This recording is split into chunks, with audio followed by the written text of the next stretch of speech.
여러분, 제가 어렸을 때 봤던 영화 가운데요, 람보라고 하는 영화가 있습니다. 람보. 미국 이제 영화 배우 실베스타 스텔론이 이제 주인공으로 나와서요, 이 혼자 적군 수만 명과 싸워서 이기는 영화입니다.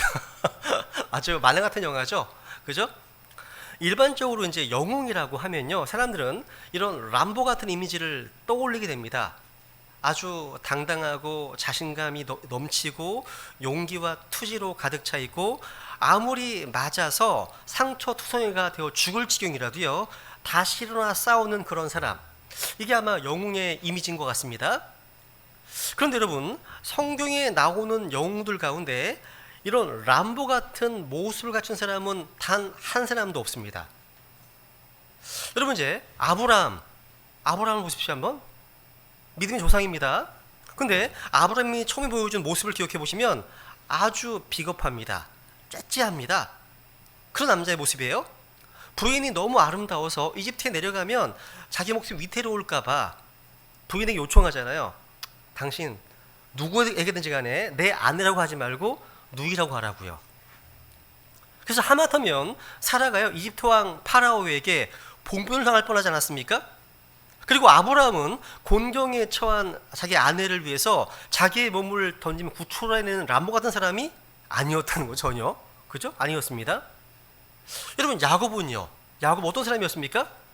야곱은요, 하나님의 복을 독차지하기 위해서 아버지를 속이고, 배고파는 형을 이용해서 속이고, 삼촌 라반을 속여서 일확천금하는 아주 약삭빠르고 야비한 사기꾼과 같은 인물이 아니었습니까? 야곱? 모세는요, 물론 한때는 의기충천해서요, 자기 민족을 위해서 이집트 사람을 죽이기까지 했지만, 막상 하나님께서 모세를 부르실 때는 주저주저하면서 나서지를 못합니다. 그리고 하나님의 명령을 5번이나 거절하다가 나중에는 주님께서 모세를 향해서 분노가 타올랐다고 출애굽기 4장에 기록하고 있습니다. 그러니까 성경에 등장하는 영웅들은요, 한결같이 람보 이미지가 아니에요. 그런 것과 거리가 멉니다. 모두가 여러분 나약하고 부족한 모습으로 가득 차 있습니다. 오늘 본문에 보시면요, 드디어 주인공 기드온이 등장하잖아요. 기드온 사사기 6장, 7장, 8장 읽어보시면요, 기드온 역시 그렇습니다.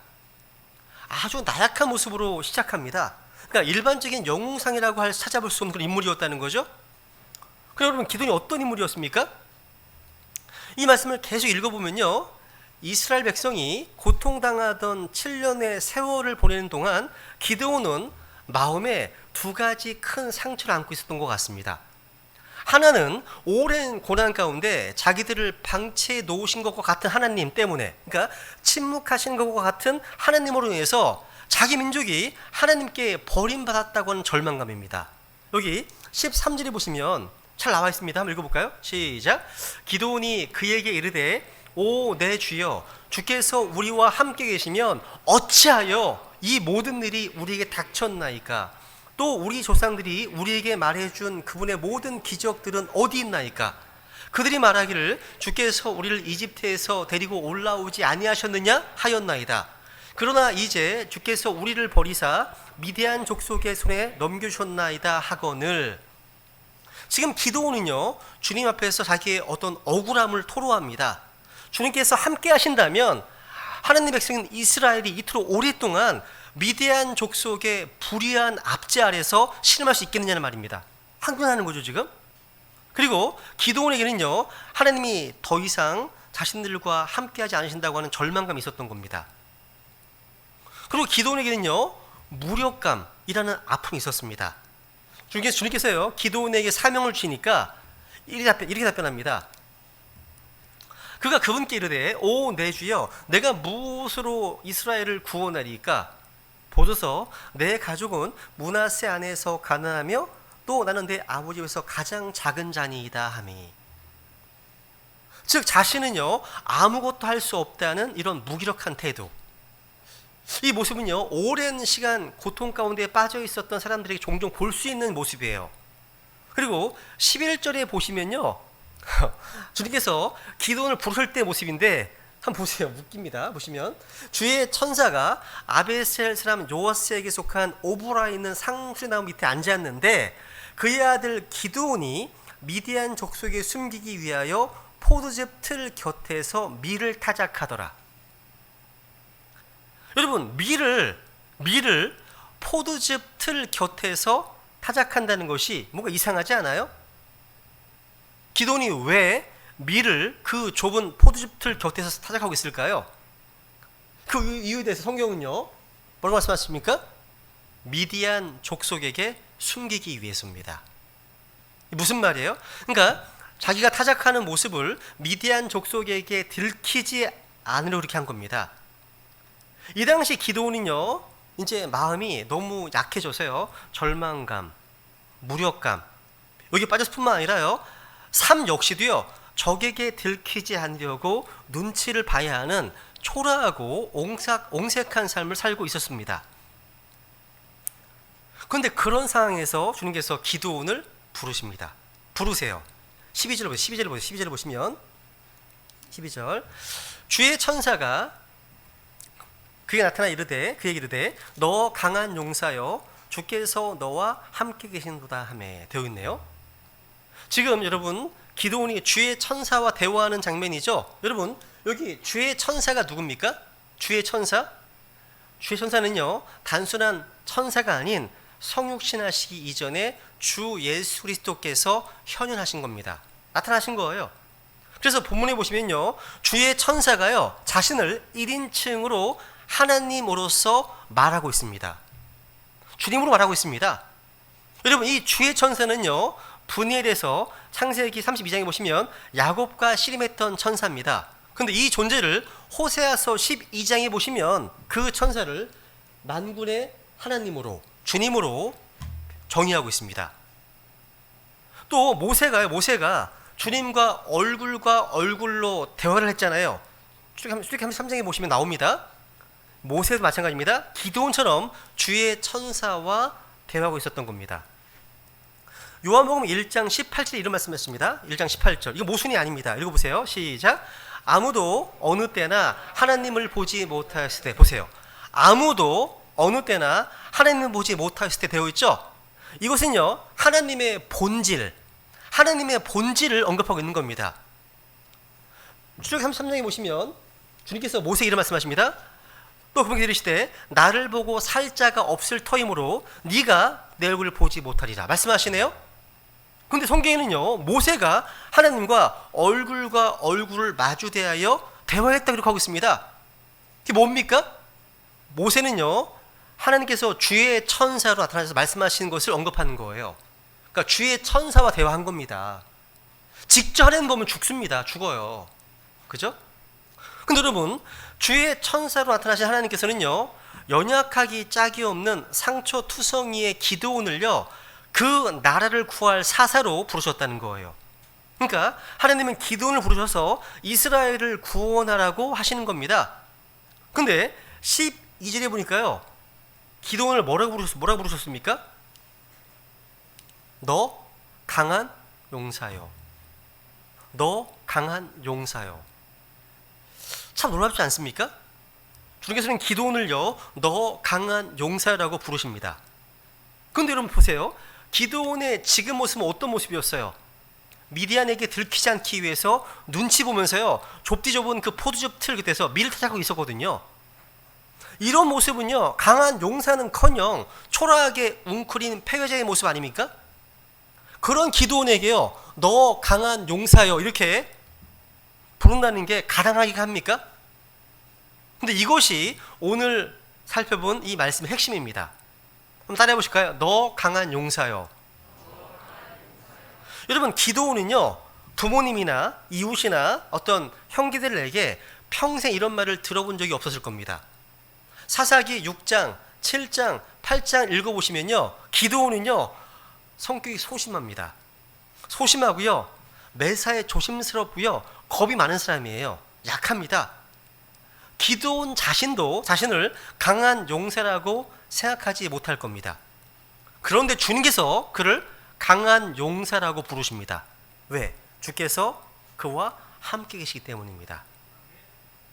우리가요, 우리 자신을요, 주님 없이 하나님을 빼고 육신의 눈으로만, 그 기준으로만 본다면 우리는 정말 불쌍하고 한심한 사람일 겁니다. 저도 마찬가지예요. 여러분, 우리가 왜 기도하죠? 우리의 부르심에 대한 영적인 눈을 뜨려고 하는 거예요.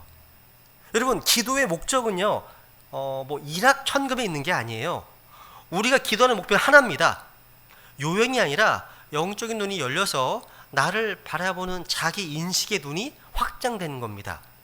그러니까 무슨 얘기냐면, 모든 사람이요, 나를 볼품없고 초라하다고 말하더라도요, 그 음성이 동요되지 않고, 뭔 소리야, 나는 예수 그리스도의 보배로운 피로 구속받은 하나님의 자녀야. 그러해서 하늘에 썩지 않고 더럽지 않고 사라지지 않는 상속유업을 받을 자야. 나는 그리스도와 함께 공동 상속자야. 그리스도의 군사야. 이렇게 말할 수 있는 믿음이 우리 안에 회복 믿음이 충만해야 한다는 겁니다. 여러분, 인간은요, 자신이 누구인가 그 인식한 대로 행동하기 때문입니다.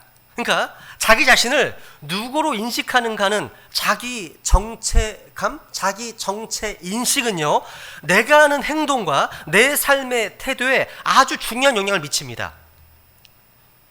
그러니까 자신이 스스로를 어떻게 인식하느냐에 따라서요, 자기 인생의 모습이 달라지는 거예요. 자기 정체성, 자기 정체 인식, 그 인식이 행동 결정이기 때문이죠. 주님께서는요, 자신이 기드온과 함께 하신 사실을 말씀해 주시면서 기드온이 더 이상 소심하고 겁 많은 연약한 사람이 아니라 강한 용사임을 분명히 말씀해 주셨습니다. 13절에 보시면 13절. 13절에 보시면요, 여기 이제 기드온의 어떤 그런 마음에 있는 것들 한번 들어보세요. 다시 한번 읽겠습니다. 시작.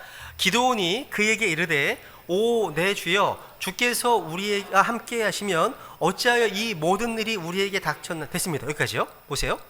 여러분, 기드온은요, 미디안에 패배한 이스라엘, 땅을 다 빼앗기고 심히 핍절하게 된 이스라엘의 현실을 보면서 주님께서 함께 하신다는 그 사실에 회의를 품었습니다. 기드온은요, 지금 이스라엘에게 닥친 일이 주님을 떠난 그 불법 때문에, 그 죄 때문임을 모르고 주님께서 함께 하지 않으셨기 때문이라고 생각합니다. 저는요, 이게 사람의 생각이 대부분 이렇습니다. 무엇이냐면, 하나님이 살아계시다면 세상이 이다지도 모순되고 부패할 수 있을까? 이 세상이 그 악의 문제, 기근의 문제, 부정부패의 문제, 불법의 문제, 기근의 문제, 코비드-19 같은 역병의 문제 등등, 하나님이 존재하신다면 세상이 이럴 수 있을까? 이럴 수 없을 거란 얘기예요. 더욱이 하나님이 살아계시다면 교회가 이토록 타락할 수 있을까? 오늘날 교회의 타락, 부정부패의 모습은요, 그들이 믿는 하나님이 없다는 것을 증명하는 것이다 등등의 말을 듣게 되면 오늘날 사람들의 생각이 다 기드온과 비슷해 보여요. 저는요, 너무 비슷합니다. 기드온은요, 또 계속 얘기를 합니다. 따집니다. 주님 앞에 이렇게 보시면, 또 우리 조상들이 우리에게 말해준 그분의 모든 기적들은 다 어디에 있나이까? 기드온은요, 출애굽 때 기적은 왜 지금 베풀지 않으시냐고 불평했습니다. 하느님이 살아계시다면 기적 일으켜야 되지 않으시냐고 얘기하는 겁니다. 주님께서 이스라엘을 버린 것이 아니냐, 그렇게 합니다. 기드온은요, 과거에 하나님께서 행하신 일들을 들었지만 그런 기적들이 지금은 도대체 어디 있냐는 거예요. 그러니까 과거에 있었던 그런 기적들이 현재는 왜 없느냐, 이게 핵심입니다. 기드온은요, 주님을 향해서요, 지금 속에 담아두었던 억눌린 마음을 쏟아냈습니다. 말은요, 마음에 가득한 것이 나와요. 말은요. 주님께서 이집트에서 우리를 데리고 올라오셨다고 하셨는데 지금 주님께서 우리를 버리셔서 왜 미디안 족속의 손에 넘겨주셨는지, 이게 말이 되냐는 겁니다. 여러분, 기드온의 항변은요, 나름 일리가 있어요. 인간적인 논리입니다. 여러분, 기드온이 성경을 부지런히 읽었다면, 그래서 모세 율법에 기록된 저주의 말씀, 신명기 28장이나 레위기 26장 같은 이 말씀에 대해서 공부했다면, 알고 있었다면 지금의 현실은 충분히 이해할 수 있을 겁니다. 이거 너무 당연한 거였습니다. 당연한 거였어요. 여러분, 성경 기록에 대해서 알고 있었던 다니엘은요, 전혀 다른 반응을 합니다. 보세요 한번. 다니엘서 9장에 보시면 지금 이스라엘 백성의 처참한 모습에 대해서 다니엘이 이렇게 얘기합니다. 13절, 모세 율법에 기록된 대로 이 모든 재앙이 우리에게 임하였음에도 불구하고 우리는 우리 율법들에서 돌이키고 불법들에서 돌이키고 주의 진리를 깨닫기 위해 주리 하나님 앞에서 기도하지 아니하였나이다 라고 했습니다.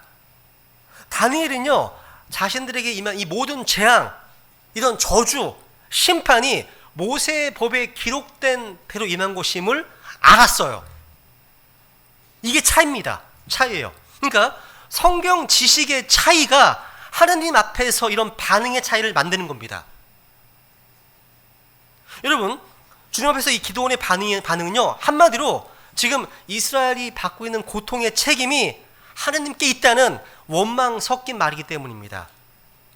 물론 이 고통과 징계 채찍은요, 하나님께로부터 온 거예요. 그런데 그 책임이 누구에게 있었습니까? 이스라엘 사람들은요, 이미 4번이나 사사시대를 거쳐왔어요. 4명의 사사를 거쳐왔습니다. 역사적인 교훈을 얻었어야 했습니다. 즉 이스라엘이 주님을 떠나서 범죄했기 때문에 고통이 임한 겁니다. 그런데 기도원은 그 고통의 책임을 하나님께 돌리고 있는 겁니다. 우리는 어떻습니까? 우리는 다른가요? 우리는요? 자신의 죄 때문에 하나님께서 징계하시죠? 그래서 내가 어떤 고통을 받을 때 그것이 내 책임이 아니라 하나님의 책임으로 생각하지 않느냐는 거죠. 때문에 우리는요, 어떤 어려움이나 곤경에 빠지시면 제일 먼저 자기를 돌아봐야 됩니다. 내가 하나님 앞에서 잘못한 것은 없는지, 내가 보지 못한 어떤 문제가 있는 것은 아닌지를 물어야 한다는 거죠. 진지하게 주님 앞에 나아가서 주님 앞에 물어주면 너무나 많은 경우 놀랄 정도로 우리의 욕심, 우리의 탐욕 때문에 우리에게 많은 책임이 있음을 발견하게 됩니다. 여러분, 14절 말씀을 보시면요, 이렇게 기도원의 마음속에 있는 불평을 들은 하나님께서요, 이렇게 반응하십니다. 주께서 그를 바라보시며 이르시되, 이게 마음이 와닿습니다. 주께서 그를 바라보시며 이르시되. 사람은요, 여러분, 다른 사람의 말이나 항변이나 불평을 받아주는데 한계가 있어요. 어느 정도는 듣겠지만 그 이상 되면요, 못 받아줍니다. 한계가 있어요. 그 사람 의지하시면 안 돼요. 실망하실 거거든요.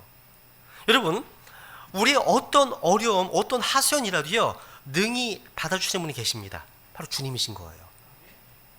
그 주님 앞에 나와야 되는 겁니다. 히브리서 기자는 이렇게 얘기하죠. 히브리서 4장 15절 읽어볼까요? 시작. 우리에게 계신 대제사장은 우리의 연약함의 감정을 몸소 느끼지 못하시는 분이 아니요 모든 점에서 우리와 똑같이 시험 받으셨으되 죄는 없으신 분이시니라. 필요한 때 도우시는 게 필요하지 않으세요, 여러분요?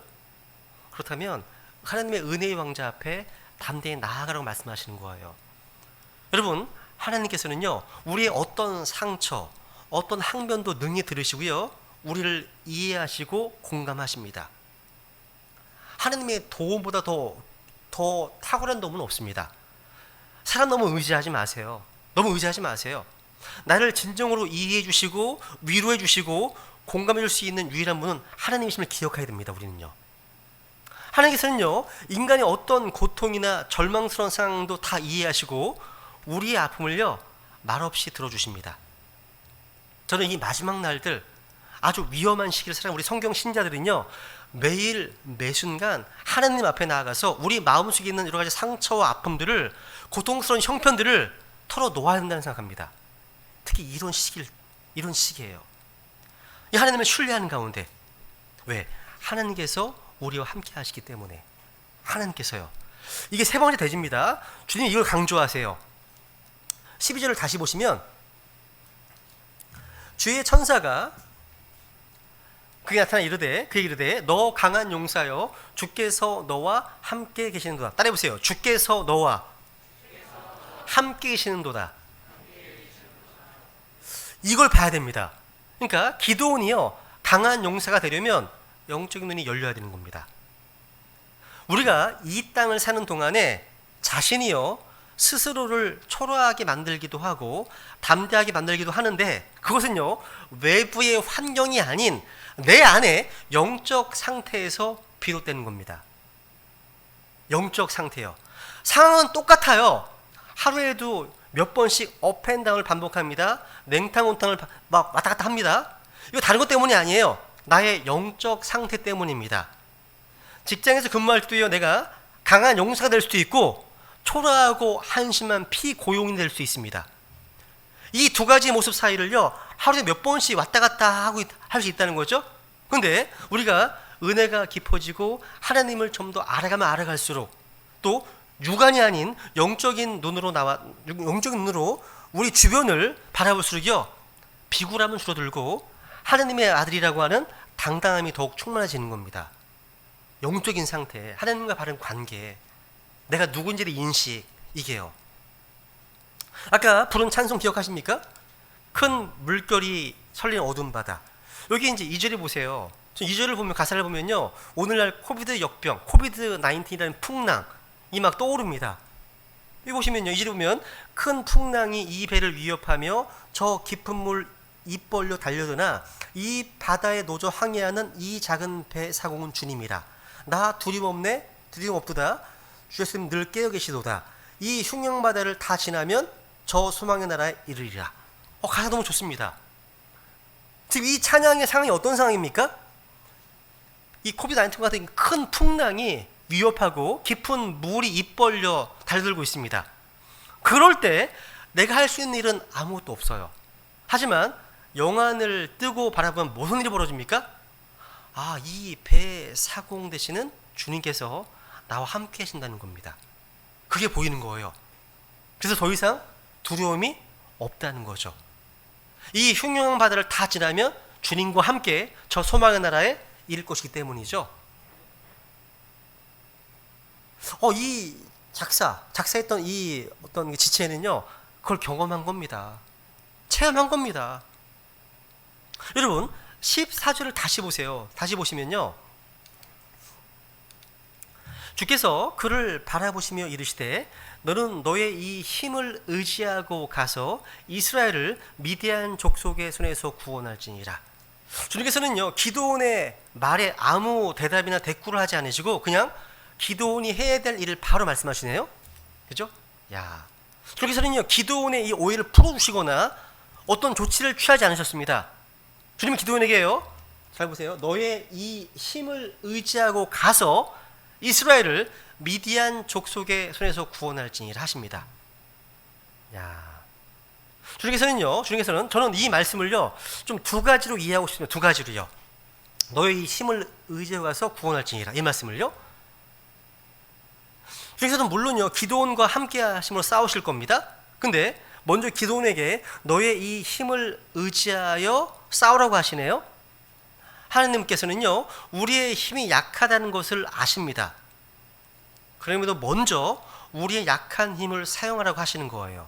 그러니까 무슨 얘기냐면, 사람 편에서 먼저 사모하고 갈망하고 뭔가 헌신하지 않으면 하나님은 그 사람을 사용하실 수 없습니다. 그렇게 이해하는 겁니다. 여러분, 요한복음 6장에 보시면 한 어린아이가 오병이어를 주님께 드리잖아요. 주님께서는 그 오병이어를 가지고서 5,000명을 먹일 수 있었습니다. 그죠? 즉 하나님께서는요 사람 편에서의 헌신과 드림을 근거로 역사하신다는 거. 그러니까 사람 편에서는요 싸울 마음도 없고 용기도 없는데 하나님 그냥 역사하시는 것이 아니라는 거예요. 이렇게 이해할 수 있습니다. 두 번째는요, 그냥 문맥의 흐름 가운데 어떻게 이해할 수 있냐면, 두 번째는요, 기드온이 의지해야 될 힘이 뭐냐, 이겁니다. 주께서 너와 함께 계신도다. 이 말씀들이요 함께 하신 하나님이라는 거, 그게 우리의 힘이라는 거예요. 함께 하신 하나님. 그러니까 그 하나님을 의지하면 강한 용사가 되어서 이스라엘을 구원할 수 있다는 말입니다. 하나님께서 우리의 힘이십니다. 모든 권능이, 모든 파워가 주께 속한 것이기 때문이죠. 여러분 잘 보세요. 주님께서는요 기드온에게 어떤 능력, 초능력이나 신비한 힘을 부여주신 게 아니에요. 기드온의 힘은 기드온에게 있는 게 아니라 함께 하시는 하나님에게 있습니다. 우리 크리스찬 역시 마찬가지예요. 우리가 예수 그리스도를 믿은 후에 권능은 하나님께 있음을 기억해야 됩니다. 고린도 후서 4장 7절 읽습니다. 시작. 그러나 우리가 이 보배를 하나님에게서 나며 우리에게서 나지 아니하게 합니다. 뛰어난 권능이 어디서 납니까? 하나님에게서 난다. 우리에게서 나는 것이 아닙니다. 뛰어난 권능. 그러니까 우리가 받은 권능이라는 게 뭡니까? 우리에게서 나는 권능이 아니라 하나님에게서 나는 겁니다. 그래서 주님께서는요, 너는 가서 구원하라고 말씀하시는 거예요. 너는 가서 구원하라. 하나님은요, 기드온을 이스라엘의 구원자로 세우셨습니다. 여러분, 기드온이요, 그 일을 할 수 있는 것은요, 좋은 무기가 있어서, 풍부한 돈이 있어서가 아니었습니다. 군사들이 많아서가 아니었습니다. 아니에요. 기드온이 받은 유일한 힘은 바로 뭡니까? 주 하나님이십니다. 우리는 여러분, 세상으로 나가서 이뤄진 혼들을 구원하라는 명령을 받았습니다. 본인 받았잖아요. 하나님께서는요, 사람들에게 뭔가 할 일을 부여해 주셨습니다. 이것을 우리는 이제 보케이션, 소명, 부르심이라고 합니다. 우리는 세상으로 나아가서 복음을 전파해야 됩니다. 그런데 우리에게는 능력이 없어요. 없습니다. 15절에 보시면 그가 그분께 이르되 오 내 주여 내가 무엇으로 이스라엘을 구원하리이까? 보소서 내 가족은 모나산에서 가장 가난하며 또 나는 내 아버지 집에서 가장 작은 자니이다 하매 되어 있네요. 여기 잘 보세요. 눈에 띄는 게 하나 있습니다. 오 내 주여 내가 무엇으로 이스라엘을 구원하리이까? 내가 무엇으로? 기드온은요 자신이 무엇으로 어떻게 이스라엘을 구원하냐고 묻습니다. 기드온은 힘도 없고 지혜도 없고 군대도 없고 돈도 없습니다. 가문도 시원치 않습니다. 인기도 없습니다. 명예도 없습니다. 그죠? 오, 내 주여, 내가 무엇으로? 이게 오늘날 우리가 늘상 고민하는 문제 아니에요? 이게요? 내가 무엇으로? 우리는 이 무엇이 있어야만, 뭔가를 갖추어야만 주님의 어떤 명령을 수행할 수 있을 줄 아는 겁니다. 이건 오해예요. 오해입니다. 주님께서요, 일을 시키시잖아요? 명령하시잖아요? 그 일을 감당할 능력도 부여해 주십니다. 어떻게 해요? 주님께서 함께 하심으로. 주님의 부르심은요, 능력 주심도 포함되어 있는 거예요, 거기에는요. 그게 가능한 겁니다. 그래서 16절에 보시면 이렇게 하시잖아요. 주께서 그에게 이르시되 내가 반드시 너와 함께 하리니 내가 한 사람을 치듯 미디안 족속을 치리라 하시거늘 되어 있네요. 야, 주님께서는요, 기드온이 자신은 가진 것이 아무것도 없고 가족도 작은 가족이고 아무것도 아닌 자임을 말하니까 주님 말씀하십니다. 내가 반드시 너와 함께 하겠다. 그래서 네가 한 사람을 치듯 미디안 족속을 칠 것이다 말씀하시네요. 유명한 명언이 있습니다. 밥존 시니어가 했던 말인데요. One man, 한 사람인데요. With God, 하나님과 함께하는 한 사람이 is majority, 다수다. 그러니까 하나님과 함께하는 한 사람이 다수라는 말이 있습니다. 맞죠? 여러분, 주님께서 함께하시는 한 사람은요, 더 이상 연약하지 않습니다. 더 이상 작지 않습니다. 가난하지 않습니다. 주님과 함께하는 한 사람은요, 아무도 부족하지 않는 사람입니다. 하나님이 함께하시면 모든 필요를 다 공급해 주시기 때문이죠. 그죠? 내가 반드시 너와 함께하리니 내가 한 사람을 치듯 미디안 족속을 치리라 말씀하시네요. 우리가 주님께 뭔가 요청합니다. 기도합니다. 하나님의 손길을 구합니다. 근데 하나님께서 우리에게 하신 것은 어떤 특별한 게 아니에요. 뭐예요? 내가 너와 함께 하겠다.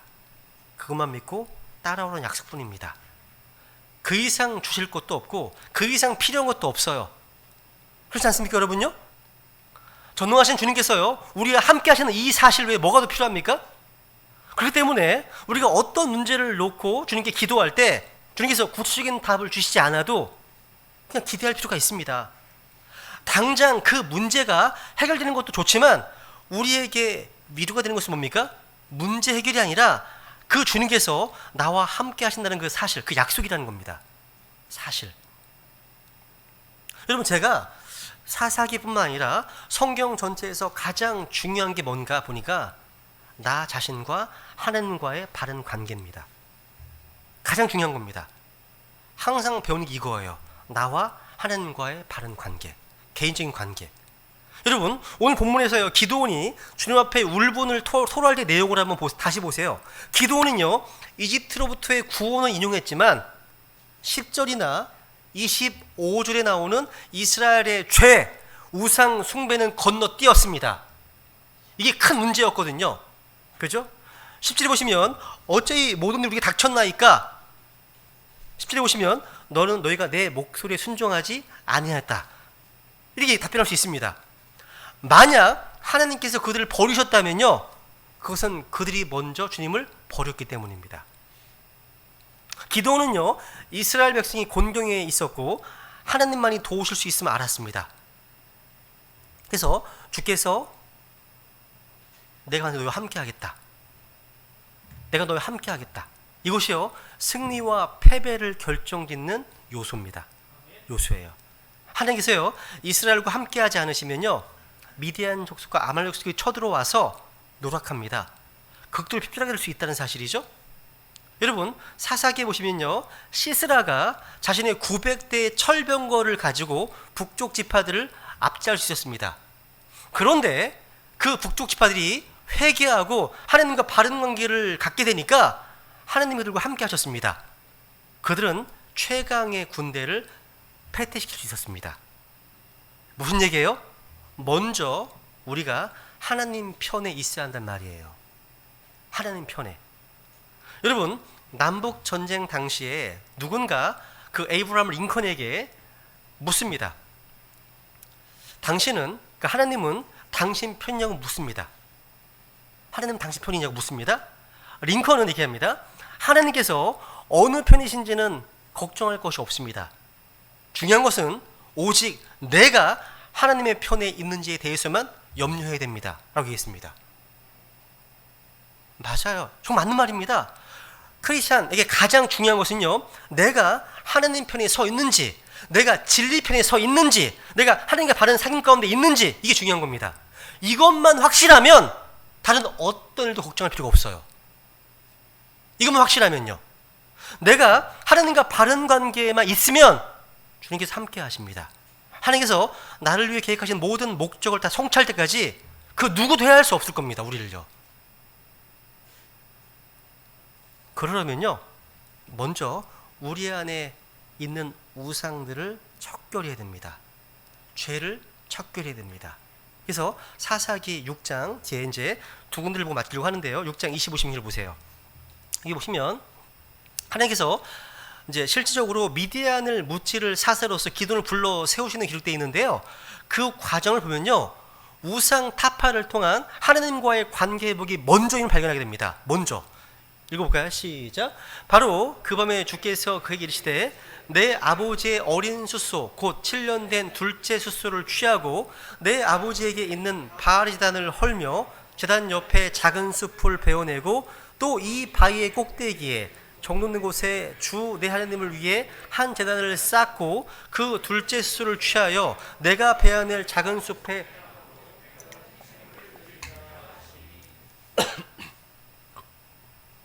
여기 보시면요, 하나님께서는요, 기드온을 부르시면서 미디안에 대항하여 싸울 군사 준비, 그러니까 군사적인 준비보다 먼저 요구하시는 게 이거예요. 그게 뭡니까? 기드온의 집에 있었던 바알의 제단을 헐고 제단 옆에 작은 숲을 베어내는 곳이었습니다. 한마디로 우상 타파입니다. 우상 타파. 이것은 기드온의 아버지가요, 우상을 숭배하면서 집안의 우상 제단들을 들여놓았기 때문이죠. 그래서 하나님께서는요, 기드온에게 하나님의 일을 수행하기에 앞서 먼저 집 안에 있는 우상부터 척결하라고 하시는 겁니다. 여기서 뭘 할 수 있습니까? 하나님의 기준으로 봤을 때 강한 용사가 되기 위해서는요, 먼저 외부의 적을 무찌르기에 앞서 먼저 우리 자신을 거룩히 구별해야 한다는 것입니다. 이 핵심이에요. 여호수아 3장 5절 보시면 있습니다. 시작. 여호수아가 또 백성에게 이르되 너희 자신을 거룩히 구별하라. 주께서 내일 너희 가운데서 이적들을 행하시리라 하고 되어 있네요. 그러니까 주님께서 어떤 일을 행하시기 앞서 먼저 뭐가 나옵니까? 너희 자신을 거룩히 구별하라. 따라해보세요. 너희 자신을 거룩히 구별하라. 마찬가지예요. 우리도요, 하나님의 이 우선순위가 우리 내면의 우선순위로 온전히 세워져야 하는 겁니다.